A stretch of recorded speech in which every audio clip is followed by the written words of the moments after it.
The story of Mark Robinson. Just awful. He's just awful. One thing to keep in mind as we travel down this strange history, Mark Robinson was Donald Trump's hand-picked, personally approved candidate. He is, according to Trump, a better person than Martin Luther King. Robinson was born and raised in Greensboro, North Carolina. He worked mostly in furniture factory jobs and ran a daycare that was consistently cited as being dangerous and unsanitary, as well as failing to keep proper documentation and presenting fake licenses. Robinson and his wife sold the daycare center in order to end the investigation. Fleeing from the consequences of his actions is a common tactic for Robinson. His wife, Yolanda, ran a scam business called Balanced Nutrition that took nearly $7 million from the state and funneled much of it to Robinson himself and other family members, while failing to deliver free school lunches to underprivileged students. Robinson has stated that his position with the company allowed him to quit working and enter politics, which is surprisingly similar to J.D. Vance's own failed nonprofit. Recently, Balanced Nutrition came under review from the state, and a scathing report was issued, as well as fines and an upcoming demand for repayment. Robinson's reaction to all this? Well, he's just ignored it. Completely and utterly ignored the state investigators and review board, just praying it will just go away if he gets elected.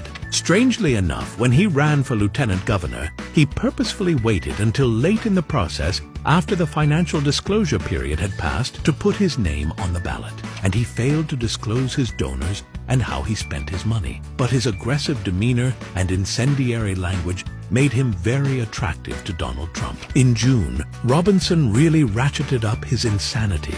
At a church meeting, he took the microphone and screamed about how some people, evil people, needed to be killed.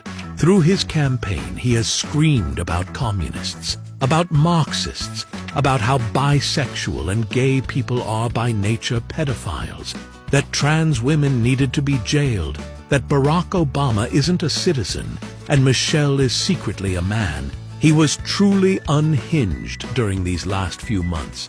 So when a deluge of information about who Mark really is came out, well, who is really surprised by this?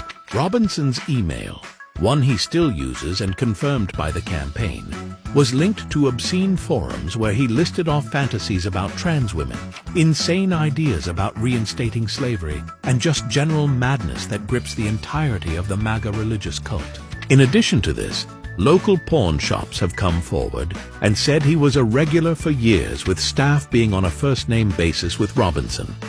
They state he was in their store nearly 5 nights a week and even had a favorite video booth. Over 2 decades, he purchased thousands of videos, including specialty bootleg videos sold under the table. All that being said, it's fine to have your kinks.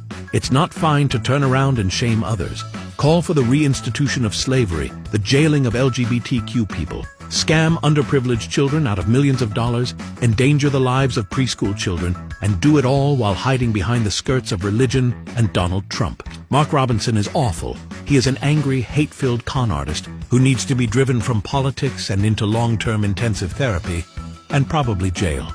This is Donald Trump's Republican Party. It is unhinged, immoral, and ultimately self-destructive. These people do not deserve your trust, and they do not deserve your consent to be governed by them.